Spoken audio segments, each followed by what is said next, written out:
Last lecture में हमने देखा था कि क्या रिएक्शंस एंड सॉल्यूशन तक हम लोग देख चुके थे। और इस लेक्चर में हम लोग बात करने वाले हैं कि बैलेंसिंग अ केमिकल इक्वेशन। तो केमिकल रिएक्शंस जो होती हैं या केमिकल इक्वेशंस जो दी गई होती हैं उनको हम बैलेंस कैसे कर सकते हैं। मान के चलिए कोई रिएक्टेंट और प्रोडक्ट दिया गया है और उसमें कितने नंबर ऑफ एलिमेंट्स है रिएक्टेंट में ऑब्टेन है, उतना ही नंबर ऑफ एलिमेंट्स प्रोडक्ट में भी होने चाहिए, तो वो रिएक्शन जो होती है वो बैलेंस्ड इक्वेशन के अंतर्गत आती है। तो चलिए देखते हैं कि लिखा क्या हुआ है उन्होंने कि according to the law of conservation of mass, a balanced chemical equation has the same number of atoms of each element on the both sides of the equation। उन्होंने कहा कि कंजर्वेशन ऑफ मास लॉ के according, जो हम last lecture में पढ़ भी चुके हैं कुछ लेक्चर्स पहले, कि according to law of mass, law of conservation of mass, a balanced chemical equation has the same number of atoms of each element on both sides of the equation. उन्होंने कहा कि कोई भी इक्वेशन होती है conservation of मास के according, वो अगर बैलेंस्ड केमिकल इक्वेशन है तो दोनों साइड मतलब रिएक्टेंट और प्रोडक्ट के बोथ साइड्स इक्वल अमाउंट्स को, इक्वल नंबर ऑफ एटम्स को रखती है, एटम्स और ऑफ ईच एलिमेंट्स के नंबर ऑफ एटम्स को रखती है। Why balanced, be balanced by trial and error. Many chemical equations can be balanced by trial and error. तो कई सारी ऐसी केमिकल रिएक्शंस होती हैं जिनको हम बैलेंस कर सकते हैं ट्रायल और एरर के रूप में। Let us take the reactions of a few metals and non metals with oxygen to give oxides. उन्होंने कहा हम कुछ रिएक्शंस को लेते हैं और जो जिसमें मेटल्स और नॉन मेटल्स होते हैं, जब उनको ऑक्सीजन के साथ जलाया जाता है तो वो ऑक्साइड्स को देते हैं। देखिए जैसे ये इक्वेशन है 4Fe3O2 और 2Fe2O3 प्रोडक्ट बनता है। देखो एरो के साइड और राइट साइड में प्रोडक्ट कहलाता है ये, और लेफ्ट साइड वाले जो रिएक्टेंट्स होते हैं उन्हें हम, और लेफ्ट साइड वाले जो भी कंपाउंड्स आपस में रिएक्ट कर रहे होते हैं या जो भी एलिमेंट्स करते हैं या जो भी एटम्स करते हैं उन्हें हम रिएक्टेंट्स बोलते हैं। तो यहाँ पे देखो 4Fe+3O2 रिएक्ट करके 2Fe2O3 बनाता है। ओके, तो यहाँ पे हमने देखा कि लेफ्ट साइड में 4 क्या थे, आयरन थे। यहाँ पे देखो 2 आगे है और 2 ये नीचे लिखा हुआ है, दो दूनी 2 इंटू 2 यानी 4, तो 4 आयरन राइट साइड में भी है और 3 इंटू 2 यानी 6 ऑक्सीजन थे लेफ्ट साइड में, और यहाँ पे भी 3 है और आगे 2 है, तो यानी दोनों का मतलब 3 इंटू 6 हो गया। तो यानी कि ये इक्वेशन बैलेंस में, देखो ये लिखा हुआ है कि इसमें जितने एलिमेंट्स लेफ्ट साइड में थे उतने ही एलिमेंट राइट साइड में, इसलिए बैलेंस इक्वेशन हो गई। अब सेकंड देखते हैं 2 mg लिया उसने और O2 भी 2 लिया है, यानी दो ऑक्सीजन के मॉलिक्यूल जब आपस में रिएक्ट करते हैं, एटम से जब आपस में रिएक्ट करते हैं तो 2 MgO बना, यानी कि 2 का मल्टीप्लाई किया उसने, तो 2 Mg भी है और 2 ऑक्सीजन भी है, यानी कि यहाँ पे लेफ्ट साइड में 2 2 थे और राइट साइड में 2 2 है, यानी ये भी बैलेंस्ड इक्वेशन हो गई। अब थर्ड में आप देखते हो यहाँ पे फॉस्फोरस जो है वो P4 है और ऑक्सीजन 2 है। अब जब ये प्रोडक्ट बनाता है तो P4O10 बना ले रहे हैं, यानी कि फॉस्फोरस 4 थे तो यहाँ पे भी 4 है, लेकिन ऑक्सीजन 2 थे यहाँ पर 10 हो गए, यानी कि दोनों साइड एलिमेंट्स इक्वल नहीं है और ये इक्वेशन जो है वो बैलेंस्ड इक्वेशन नहीं, सिर्फ अनबैलेंस्ड इक्वेशन बोलते हैं।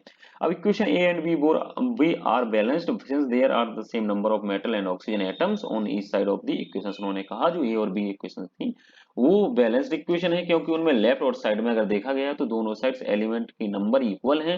However, equation C is not balanced. In this equation, phosphorus atoms are balanced but not oxygen atoms। और C इक्वेशन में उन्होंने देखा कि फॉस्फोरस जो 4 था वो 4 राइट साइड में है तो वो तो एटम से इक्वल है, बट ऑक्सीजन 2 थे वो 10 ऑब्टेन हो रहे हैं, तो ये बैलेंस इक्वेशन नहीं है।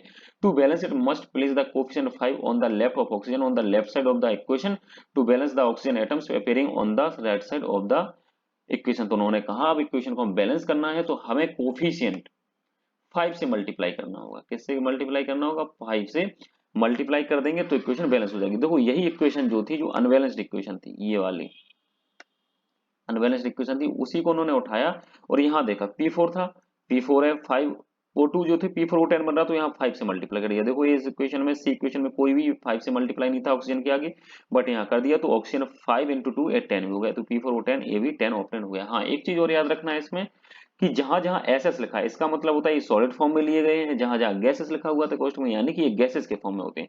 फिर जो प्रोडक्ट बन रहा है वो भी अगर सॉलिड के फॉर्म में तो एसएस लिख दिया जाता है, अगर यही लिक्विड के फॉर्म में बन रहा होता तो कोष्टक में एल को लिख दिया जाता है। तो ये वो दिखाता है कि किस स्टेट में लिया गया है, सॉलिड में है, लिक्विड में है, गैसेस स्टेट में लिया गया है रिएक्टेंट और प्रोडक्ट्स को वो उन चीजों को शो कराता है। अगला आता है let us take combustion of propane C3H4 at this equation can be balanced in steps. उन्होंने कहा कि अब हम कंब्यूशन कर दो। कंब्यूशन का मतलब क्या होता है हमेशा याद रखना है तुम्हें, बट कंब्यूशन का मतलब जब भी आता है, जब भी आप समझ लीजिए कि उस रिएक्शन को जलाया जा रहा है, जलाया जा रहा है कि नहीं, ऑक्सीजन से रिएक्शन कराई जा रही है, दहन जिसे या ज्वलनशील जिसे हम रिएक्शन बोलते हैं उन्हें हम कंब्यूशन बोलते हैं। अब उन्होंने कहा कि प्रोपेन का कर रहे हैं। प्रोपेन में देखो, प्रोपेन जो होता है उसका फॉर्मूला याद रखना है आपको कि C3H8 होता है। प्रोपेन का फॉर्मूला जो होता है वो क्या होता है, C3H8 होता है। अब जब भी आप किसी भी रिएक्शन की ऑक्सीजन से किसी भी रिएक्टेंट की ऑक्सीजन से रिएक्शन कराते हो, तो बस हमेशा ये याद रखना है, अगर उसमें कार्बन हाइड्रोजन प्रेजेंट है तो हमेशा कार्बन डाइऑक्साइड और वाटर ही निकलेगा, हमेशा कार्बन डाइऑक्साइड और वाटर ही निकलेगा। अगर कोई भी रिएक्टेंट कार्बन और ऑक्सीजन को रखता है, कार्बन और हाइड्रोजन को रखता है, तो वो हमेशा CO2 और H2O ही देगा। जब उन्होंने प्रोपेन को लिया और उसकी रिएक्शन कराई, गैस के फॉर्म में था, जब उसकी आपस में रिएक्शन कराई तो क्या ऑब्टेन हुआ हमें, CO2 एंड H2O ऑब्टेन हुआ। C3H8 गैस फॉर्म में है, O2 गैस होती है, CO2 भी गैस होती है, H2O वाटर जो हम जानते हैं वो लिक्विड होता है, इसलिए देखो ये L लिख दिया कोष्टक में। ये अब देखो अनबैलेंस्ड है या बैलेंस्ड है, इसमें हमने देखा C3 थे तो यहाँ पे CO2 बना, यानी कि सिर्फ कार्बन एक है। हाइड्रोजन कितने थे, 8 थे, यानी कि H2O, यानी कि सिर्फ 2 हाइड्रोजन है, यानी कि अनबैलेंस्ड इक्वेशन है। तो अब इसको हम बैलेंस करते हैं, कैसे बैलेंस करेंगे, balance the number of carbon atoms since 3 carbon atoms are in the reactant, therefore the 3 CO2 molecules are required on the right side। उन्होंने कहा कि भाई लेफ्ट साइड में हमने देखा रिएक्टेंट में 3 कार्बन थे, तो राइट साइड में भी 3 चाहिए, तो 3 से मल्टीप्लाई कर दिया, तो 3 कार्बन, कार्बन तो बैलेंस हो गया इस इक्वेशन में, लेकिन अभी भी ऑक्सीजन जो थे वो बैलेंस नहीं हुए हैं, और हाइड्रोजन थे वो भी बैलेंस नहीं हुए। तो अब उन्होंने कहा कि balance the number of hydrogen atoms. अब हाइड्रोजन को हम बैलेंस करते हैं, on the left there are 8 hydrogen atoms in the reactants, however each molecule of water has 2 hydrogen atoms, जबकि 2 atoms, so 4 molecules of water will be required for 8 hydrogen atoms on the right side. उन्होंने कहा कि हमने जब reactant में देखा तो यहाँ पर 8 हाइड्रोजन थे CH3H8 में, लेकिन जब प्रोडक्ट ऑप्टेन हुआ तो H2O ऑप्टेन होता है, इसमें सिर्फ 2 हाइड्रोजन ऑप्टेन। अब हमें 8 हाइड्रोजन ऑप्टेन करने के लिए 4 से मल्टीप्लाई करना पड़ेगा, यहाँ पे 4 से मल्टीप्लाई करेंगे, 2 into 4 into actual into 8 obtain हो जाएंगे, total number of hydrogen equal obtain हो जाएंगे। C3H8 गैस लिया प्लस O2 गैस लिया, तो 3CO2 plus gas plus 4H2O, यानी कि 4 से मल्टीप्लाई कर दिया यहाँ पे, तो 4H2O ये भी बैलेंस हो गया, हाइड्रोजन बैलेंस हो गया, कार्बन बैलेंस हो गया। अब बचा क्या भाई, ऑक्सीजन बचा। अब ऑक्सीजन को बैलेंस करना है, balance the number of oxygen atom, there are 10 oxygen atoms on the right side. अब हम राइट साइड देखते हैं तो यहाँ पे हमें कितना ऑक्सीजन ऑप्टेन हुआ, देखो 2 ये था तो 3 से मल्टीप्लाई हो गया, आगे 3 3 दूनी 6, 3 इंटू 2 6। इस रिएक्शन में देखो ये बैलेंस हुआ है कार्बन ऑक्सीजन, इसमें 3 इंटू 6, 3 इंटू 2 यानी कि 6 ऑक्सीजन यहाँ हो गए, और ये ऑक्सीजन 1 था तो यहाँ 4 आगे मल्टीप्लाई किया गया तो 4 हो गया। 3 इंटू 6 इंटू 3 इंटू 6 यानी 3 इंटू 2 यानी कि 6, और 4 इंटू 1 यानी कि 4, यानी 10 हाइड्रोजन जो है हमें रिक्वायरमेंट है। अब 10 ऑक्सीजन 10 हो गया तो 10 लाना है, तो इसमें यहाँ पे 2 ऑक्सीजन था तो यहाँ पे 5 से मल्टीप्लाई कर दिया तो 10 ऑक्सीजन ऑप्टेन हो गया, तो ये इक्वेशन बैलेंस हुई। अब देखो कैसे बैलेंस हुई, यहाँ पे हमने देखा 3 हाइड्रोकार्बन, पहले देखो C3 3 थे, यहाँ पे भी 3C, यानी कार्बन बैलेंस है। हाइड्रोजन 8 थे C3H8, अब यहाँ पे देखो H2O है तो 2 यहाँ थे और 4 आ गया, तो 4 दूनी 4 इंटू 2 8, तो हाइड्रोजन बैलेंस हो गया। ऑक्सीजन को देखो 2 इंटू यहाँ 2 यहाँ पे थे और 5 इंटू 2 यानी 10 हो गया। अब यहाँ पे देखो 4 ऑक्सीजन ये 4, और 3 इंटू 2 ऑक्सीजन यानी 6, 4 और 6 कितना हो गया 10, तो ये भी बैलेंस हो गया, आपका पूरी केमिकल इक्वेशन जो है वो बैलेंस हो गई। Verify that the number of atoms of each element in balanced in the final equation. The equation shows 3 carbon atoms, 8 hydrogen atoms and 10 oxygen atoms on each side. So ये equation दिखाती है कि 3 carbon atoms होते हैं, 8 hydrogen atoms हैं and 10 oxygen atoms हैं, जो कि दोनों के दोनों ही लेफ्ट साइड और राइट साइड एरो के बैलेंस यानी कि रिएक्टेंट और प्रोडक्ट्स में बैलेंस हैं। All equations that have correct formulas for all reactants and products can be balanced. Always remember that subscripts in formulas of reactants and products cannot be changed to balance in an equation। हाँ याद रखना है। अब उन्होंने क्या कहा है भाई, ये आपको याद रखने वाली बात है कि कोई भी केमिकल रिएक्शंस हो रही है उसके जो सबस्क्रिप्ट होते हैं, सबस्क्रिप्ट मतलब ये ऑक्सीजन में नीचे जो लगा हुआ था उसे हम सबस्क्रिप्ट बोलते हैं, अगर ऊपर होता है तो उसे सुपर सबस्क्रिप्ट बोलते हैं, लेकिन जो नीचे लगा हुआ जैसे H2 लगा हुआ है, CO2 लगा हुआ है, 5O2 लगा है, C3 लगा हुआ है, H8 लगा है, ये जो होते हैं वो सबस्क्रिप्ट कहलाते हैं, और ये बताते हैं कि टोटल नंबर ऑफ एलिमेंट्स कितने प्रेजेंट है। और आगे जो मल्टीप्लाई किया जाता है इसे हम कोफिशिएंट बोलते हैं या फिर स्टिचोमेट्रिक कोफिशिएंट भी बोलते हैं, जो हमने लास्ट लेक्चर में पढ़ा भी है। कि मोल्स भी बोल सकते, मोल्स के रूप में कितने नंबर ऑफ मॉलिक्यूल्स हैं, कितने नंबर ऑफ मोल्स हैं, उन्हें भी हम बोलते थे। तो इस प्रकार से ये बैलेंस रिएक्शंस हो जाती है। तो सिर्फ आपको कोई भी केमिकल रिएक्शंस होती है उसको देखना होता है कि लेफ्ट साइड में कितने total number of elements present हैं, और उसी प्रकार उतने ही total number of elements right side में भी प्रेजेंट होने चाहिए, यानी कि प्रोडक्ट्स में होने चाहिए। अब इसके लिए मल्टीप्लाई करने के लिए हम कोफिशिएंट से मल्टीप्लाई करते चले जाते हैं और देखते हैं कि इक्वल है या नहीं। तो इस प्रकार की reactions balanced chemical equation reactions कहलाती हैं। और ये बैलेंसिंग केमिकल इक्वेशन कहलाती है। बस वो काफी इजी भी है, ज्यादा टफ नहीं है, हालांकि बैलेंस करना आप इजीली कर भी सकते हो। 2-4 बार प्रैक्टिस करो, जो चीज नहीं आती है उसको आप 2 बार 4 बार लिख के प्रैक्टिस करिए, उसे लर्न करिए, पढ़िए, तब ये क्वेश्चन आराम से आप समझ सकते हो। अब ये क्वेश्चन ले लेते हैं। उन्होंने कहा है, देखो उन्होंने क्या कहा है कि प्रॉब्लम 1.3 देखिए, calculate the amount of water in gram. उन्होंने कहा वाटर जो है वो ग्राम में है, produced by the combustion of 16 gram of methane. उन्होंने कहा कि वाटर का अमाउंट कैलकुलेट करो जब हम 16 ग्राम मीथेन को लेते हैं और उसका दहन करते, कंब्यूशन करते हैं। कंब्यूशन वर्ड जहां भी आ जाए आप समझ लीजिएगा, इस चीज को नोट करके रख लो कि कंब्यूशन का मतलब ऑक्सीजन से रिएक्शन की जा रही है, और ऑक्सीजन से रिएक्शन जब भी होगी और कार्बन हाइड्रोजन एलिमेंट प्रेजेंट होंगे तो हमेशा CO2 और H2O ही निकलेगा। द बैलेंस्ड, तो सॉल्यूशन में देखते हैं, the balanced equation for the combustion of methane is, देखो वही रिएक्शन है जो हम ऊपर पढ़ के आए हैं कि C4H, ये आपको याद रखना है कि क्या होता है मीथेन। मीथेन का फॉर्मूला क्या होता है, CA4H, C3 नहीं CH4, ये आपको याद रखना है भाई। मीथेन का फॉर्मूला क्या होता है, प्रोपेन का फॉर्मूला क्या होता है, ये तो फॉर्मूले आपको याद ही रखने के। मीथेन का फॉर्मूला C4H8 होता है, C3 नहीं CH4 होता है मीथेन। प्रोपेन का C3H होता है, H8 होता था, हम लोगों ने पढ़ा है कि तो मीथेन का फॉर्मूला CH4 है। जब इसको हम ऑक्सीजन से जलाते हैं तो हम CO2 प्लस 2H2 ऑब्टेन करते हैं। हमने कहा कि जब भी कार्बन और हाइड्रोजन होंगे हमेशा CO2 H2O देगा। अब वो बोलते हैं कि 16 gram of CH4 corresponding to 1 mole from the above equation 1 mole of CH4 gives 2 mole of H2O।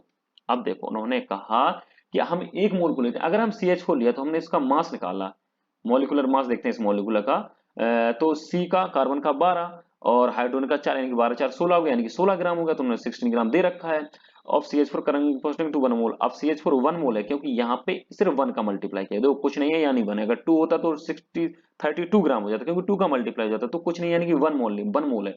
तो 1 मोल यानी कि 16 ग्राम को 16 ग्राम 1 मोल में 16 ग्राम है। From the above equation 1 mole of CH4 gives 2 mole of H2O। जब इसको हम ऑक्सीजन से जलाते हैं तो हमें 2 मोल ऑफ H2O ऑब्टेन होता है, क्योंकि 4 हाइड्रोजन प्रेजेंट है तो 2H2O ऑब्टेन होगा। 2 इंटू 2 इंटू 2 मल्टीप्लाई हो जाएगा तो 4 हाइड्रोजन हो जाएंगे और 2 ऑक्सीजन ऑब्टेन हो जाएंगे, तो 2H2O ऑब्टेन हो रहा है हमें। 2 मोल ऑफ वाटर H2O के ऑब्टेन होते हैं, जिसका अगर ग्राम में हम वेट निकालते हैं तो कितना होगा, हाइड्रोजन का कितना होगा 18 हो गया। अब 2 मोल लिए तो 2 से मल्टीप्लाई कर दो 36 ग्राम ऑब्टेन हो जाएगा। तो ये हमें वाटर का भी निकल आया कि यानी कि CH4 जो होता है 2 मोल ऑफ H2O देता है। 1 mole of H2O equal to 18 gram होगा, ओब्वियसली 16 प्लस हाइड्रोजन के 2 जोड़ोगे तो कितना हो जाएगा आपका 18 ऑक्टेन हो जाएगा। तो 1 मोल H2O से तो हमें 18 ग्राम ऑक्टेन था। अगर 2 मोल ऑक्टेन हो रहा है तो 2 का मल्टीप्लाई हो जाएगा, 3 ऑक्टेन हो रहे होंगे तो 3 का मल्टीप्लाई हो जाएगा, 4 मोल ऑक्टेन होंगे तो 4 का मल्टीप्लाई हो जाएगा 28 20 18 ग्राम में। तो यहाँ पे हमें कितना, देखो 2 आ गया है इस इक्वेशन में, तो 2 का मल्टीप्लाई किया था उन्होंने तो 36 ग्राम ऑक्टेन हो गया था। तो अब उन्होंने क्या कहा कि 1 मोल H2O में हमें 18 ग्राम ऑक्टेन होते हैं, ठीक है, और हैंस 2 मोल H2O में हमें 36 ग्राम ऑक्टेन होता है, 36 ग्राम ऑप्टेन होता है। तो देखो यही ऑप्टेन हमें करना था। अब देखो क्वेश्चन क्या बोल रहा है, उन्होंने कहा कि calculate the amount of water, water का अमाउंट ऑप्टेन करना है जब हम 16 ग्राम CH4 को कंब्यूशन कराते हैं, यानी कि ऑक्सीजन से जलाते हैं। तो क्लियर हो रहा है कि 16 ग्राम जब मीथेन को हम जलाते हैं तो हमें 2 मोल ऑफ वाटर ऑप्टेन हो रहे हैं। कितने वाटर ऑप्टेन हो रहे हैं, 2 मोल। अब इसका अमाउंट कैसे निकालो, अमाउंट का मतलब होता है कि कितना इसका मास प्रेजेंट है, ग्राम में कितना मास ऑप्टेन हुआ। तो 2H2O है तो H2O का ही उन्होंने पूछा है। तो 1 मोल H2O के कितने ग्राम ऑप्टेन हो रहे हैं, 18 ग्राम, लेकिन 2 मोल ऑप्टेन हो रहे हैं तो 36 ग्राम। तो आंसर आपका ये हो गया, कितना आ गया 36 ग्राम। कुछ नहीं करना है, इस प्रकार के क्वेश्चन जब भी आपको आते हैं, जब भी आपसे पूछे जाते हैं, आपको सिर्फ जो रिएक्शन दी गई है उसका कंब्यूशन अगर पूछा गया तो कंब्यूशन करिए और देखिए कि कितना ग्राम लिया उन्होंने, से 1 मोल लिया है CH4 का, यानी सिर्फ 16 ग्राम लिया, तो उससे कितने मोल हमें वाटर के ऑप्टेन हुए, 2 मोल ऑफ वाटर के ऑप्टेन हुए। अब हमें मोल को ग्राम में कन्वर्ट करना था, मतलब इसका मास ऑप्टेन करना है, कितना अमाउंट प्रेजेंट हो रहा है, तो उसको हमने H2O निकाला, H2O का को ग्राम में कन्वर्ट किया, एटॉमिक मास उनका मॉलिक्यूलर मास निकाला, तो इससे 18 ग्राम होता है, लेकिन 2 मोल्स हो रहे हैं तो 36 ग्राम ऑप्टेन हो गया। खत्म हो गई यहाँ पे, कुछ नहीं। अब उन्होंने देखो, अगर यहाँ पे हम एक क्वेश्चन को और ले लेते हैं, how many moles of methane are required to produce 22 gram CO2 after combustion. कुछ नहीं है, मीथेन को उन्होंने कहा कि भाई कम्बशन करते हैं तो 22 ग्राम अगर हमें CO2 ऑप्टेन होती है तो उसके लिए हमें कितनी मोल्स की मीथेन की आवश्यकता होगी, नीड होगी। तो देखो, और CH4 यही इक्वेशन है, CH4 को लिया उन्होंने, कम्बशन कराया, ठीक है। जब उन्होंने कम्बशन इस गैस का कराया तो हमने देखा कि कितना मोल ऑप्टेन हो रहा है, CO2 ऑप्टेन हुआ हमें, CH4 2O2 और 2H2O का मोल्स ऑप्टेन हुआ हमें। तो 40 gram CO2 is obtain from 16 gram CH4। देखो, 1 मोल जब हम CH4 का लेते हैं तो 1 मोल हमें CO2 ऑप्टेन होते हैं, लेकिन अमाउंट की हम बात करते हैं तो इसका देखो 32, तो 2 ऑक्सीजन का 32 और 12 हो जाएगा कार्बन का, तो 44 gram CO2 in gas is obtain from 60 gram of CH4। CH4 का हम मास अमाउंट निकालते हैं तो 16 ग्राम ऑप्टेन हो जाता है। तो 1 mole CO2 is obtain from 1 mole of CH4, यानी कि अगर हम 1 मोल CH4 लेते हैं तो 1 मोल हमें 1 मोल हमें CO2 ऑप्टेन होती है। और number of moles of CO2 in gram, number of moles of CO2 इन ग्राम में कर दे तो 22 gram CO2 into 1 mole of CO2 into 44 gram of CO2। उन्होंने कहा कि कुछ नहीं किया, उन्होंने उन्होंने कहा कि सिर्फ हमें मोल्स में कन्वर्ट करना है। नंबर ऑफ मोल्स का फॉर्मूला क्या होता है, weight upon molecular weight, weight upon molecular weight. तो वेट कितना है CO2 का, 22 ग्राम, जो कि हमें ऑब्टेंड हुआ है, जो कि हमें क्वेश्चंस में दिया है 22 ग्राम। अब इसको मॉलिक्यूलर वेट से इसके डिवाइड कर दो तो हमें total number of moles obtained होते हैं। मोल्स का यही फॉर्मूला होता है, क्या, वेट अपॉन मॉलिक्यूलर वेट। जब हम इसमें मल्टीप्लाई करते हैं तो वेट हमें कितना दिया गया था क्वेश्चन में, ऑलरेडी 22 ग्राम दिया गया था। अब इसका हमने मॉलिक्यूलर वेट कैलकुलेट किया तो सी का ऑक्सीजन का 32, 2 ऑक्सीजन है तो 32, और कार्बन का 12, तो 12 × 44, यानी कि 0.5 मोल ऑप्टेन हुआ। तो मोल्स में इसकी वैल्यू कितना आ गई हमें, कि 0.5 मोल, 22 ग्राम से 0.5 मोल CO2 में ऑप्टेन है। 0.5 मोल CO2 in gram would be obtained from 0.5 mole CH4 ग्राम, और 0.5 मोल of CH4 gram would be required to produce 22 gram of CO2। तो बस क्वेश्चन नहीं है, क्वेश्चन यही आंसर हो गया आपका। देखो क्या आंसर आया, अगर इस इक्वेशन से देखो हम देखते हैं, उन्होंने कहा कि इसमें अगर हम बात करते हैं कि 1 मोल जो होता है वो 1 मोल CO2 को देता है, लेकिन वो बात कर रहे हैं कि भैया कि ग्राम में कितना ऑप्टेन होगा, कि मोल्स में कितना ऑप्टेन होगा। तो हम देखते हैं कि एक्चुअल मॉलिक्यूलर मास जो होता है CO2 का वो 44 ग्राम होता है, और उन्होंने दिया है सिर्फ 22 ग्राम। अगर 1 मोल, और अगर हम इसकी बात करते हैं कि 1 मोल CH4 जो है 1 मोल CO2 को देते हैं, यानी कि 16 ग्राम CH4 जो है वो 24 ग्राम नहीं 44 ग्राम CO2 को देती है। देखना, उन्होंने कहा कि 1 मोल CH4 है जो 1 मोल CO2 को देती है, और अगर हम मास के रूप में देखते हैं तो 16 ग्राम CH4 जो है वो 44 ग्राम CO2 को देती है। तो उन्होंने कहा कि भाई 22 ग्राम CO2 को ऑब्टेन करने के लिए हमें कितने ग्राम CH4 की नीड होगी। हाँ, यही पूछा, हाउ मेनी मोल्स, और कितने ग्राम की ऑब्टेन होगी। अगर ग्राम में हम देखते हैं तो इसलिए जब इसको हम हाफ करेंगे, जब हम इसको हाफ करेंगे तो हमें ओब्वियसली हमें हाफ CH4 की ही जरूरत होगी, क्योंकि ये दोनों इक्वल अमाउंट में हो रहा है। 1 मोल दे रहा है, 2 मोल लोगे 2 मोल ऑफ CO2, 3 मोल लोगे 3 में देगी। तो उन्होंने कहा हम इसका 1 मोल का मास कितना ऑब्टेन होता है 44 ग्राम, लेकिन हमें रिक्वायर्ड कितना, लेकिन हम कैलकुलेट कितना का करना चाह रहे हैं, आधे का, यानी कि 22 ग्राम का। तो ओब्वियसली भाई इसका भी आधा हो जाएगा। अगर इसका 1 मोल है इसका भी 1 मोल है, अगर इसका 0.5 मोल ऑब्टेन हो रहा है तो हमें 0.5 मोल ही CH4 की नीड होगी।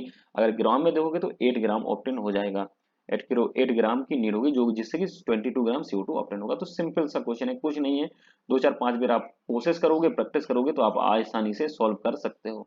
तो इस प्रकार के क्वेश्चंस हैं, कुछ नहीं करना है आपको, बस केमिकल इक्वेशन बैलेंस करनी है, फिर उसके बाद देखना है कि कौन के कितने मोल्स में कन्वर्ट करने है, वेट अपॉन मॉलिक्यूलर वेट से डिवाइड कर देना है, या फिर टोटल नंबर का मास को कैलकुलेट करके मोल्स को ऑब्टेन कर लेना। बहुत इजी क्वेश्चंस हैं, कुछ नहीं है, 2 4 बार प्रैक्टिस करिए, चीजें नहीं होती हैं इजीली तो सब समझ में आने लगता है धीरे धीरे। थैंक यू फॉर वॉचिंग, मिलते हैं नेक्स्ट वीडियो में।